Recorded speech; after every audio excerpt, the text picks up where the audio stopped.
ultimate mashed potatoes.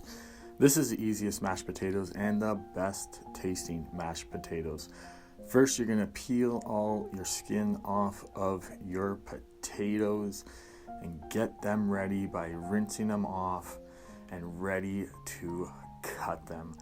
Now, the real secret to cutting mashed potatoes is making them all the same size so they cook evenly in the pot.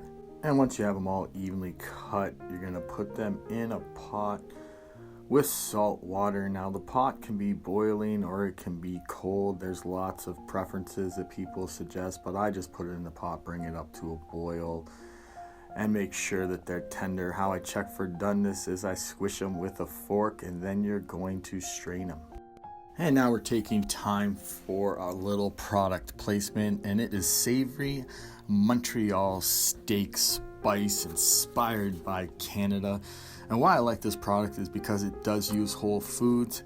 It's always gluten-free, and I feel it uses the best ingredients for their product. Now, I do just sprinkle a little bit on top of my chicken, and then I always salt and pepper the bottom so it brings out the flavor. And this is it cooked.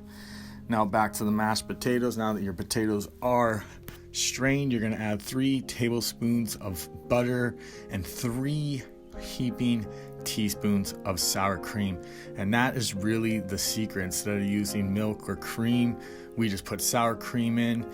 You mix it all around. It has a tangy, creamy, white appearance and also feels like you maybe have put some cheese in it. Now you just whisk it up. I usually use a masher, but today I'm using a whisk just to show you guys how smooth you can get it. Then you'll add a little bit of salt after you taste it to adjust the seasoning. And then you are done. The ultimate mashed potatoes, the smoothest, the creamiest, and people will wonder how you did it. Now this is a great side dish, and enjoy.